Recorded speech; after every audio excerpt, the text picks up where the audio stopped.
I'm unsustainable, and I embrace it. Uh, I mean, like even for me, I had a conversation before, and I was like, I was wondering why I wasn't ever as driven by these questions about climate and the environment. Even though I know that as somebody who focuses on blackness all the time, I know that these things hurt black people the most, hurt the third world the most. And it is, if I'm interested in black life, it is the destruction of black life in it being a planetary destruction. But I think part of like what you're saying is, I feel like this is what I was thinking at least, is that yeah, maybe the reason why I'm not as committed is because I don't like whatever the alarm is for them, it's not separate from my general like anxiety of like everything else. So mhm. like if you're already on basic like the pain of death, if you're already walking the plank in general for like everybody, whether it is fascism here or prisons there, police there, um, the fact that there's another police officer, which is the impending doom of the end of the world, which is what the first police officer was in the first place, doesn't really cause an alarm. It is just the condition that you're in. So I feel like maybe, and this is, of course, I'll get pushback from this, and I did it, and I do and should, but I think the suffering that has been so normalized in blackness for so long has numbed us to the point where we just don't jump at it as much as if you were like kind of everything was good. You'd been whistling in the park, and then all of a sudden you realize the sky is falling. Ill, the sky has been falling like all the time, regularly,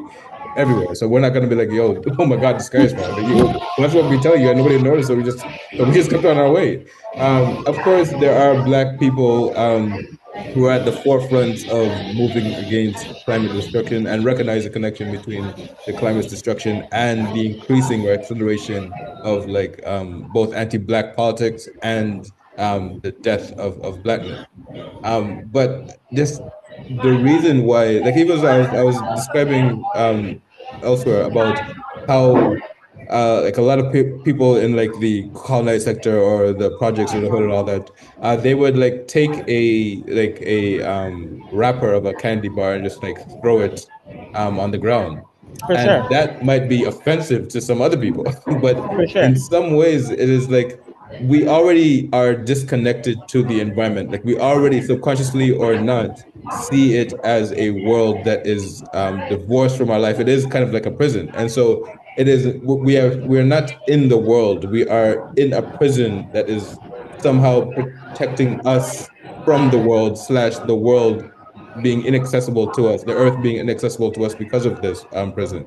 And so yeah, you throw things not because you're like anti the environment, but what else do you do in what is already garbage? So that is like I've been thinking about why it hasn't been on my mind as well, but also maybe just because um I've just not been around those type of people enough. Maybe in the rural areas and all these other places that people think about it in different ways, and I'm just because I'm straight up city all the time, I missed out on it. I don't know, but yeah, that urgency of like why I haven't.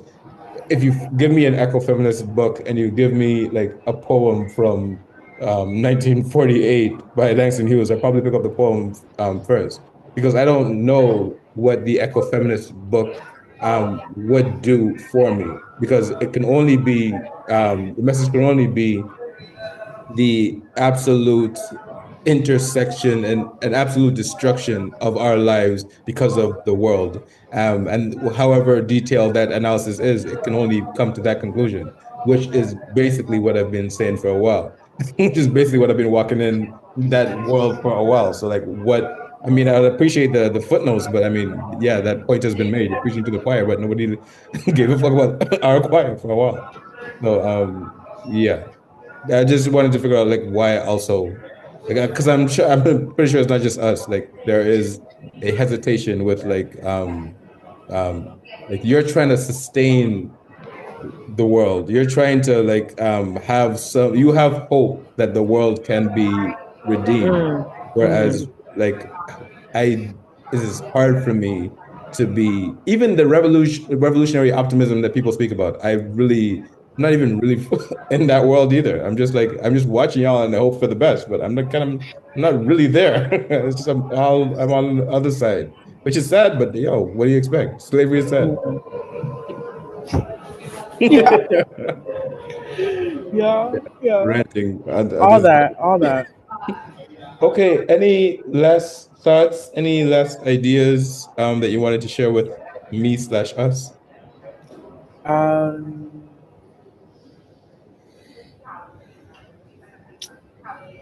Go see my show at Room 3557, opening in March 7th. I'm Brianna Perry. Yeah. Put it up. March Uh, 7th. Give the address again. Room 3557. I think it's 120 South Big Nay Street. Just remember room 3557. 3557. Cool, cool. Thank you so much for this. I'm going to stop the recording.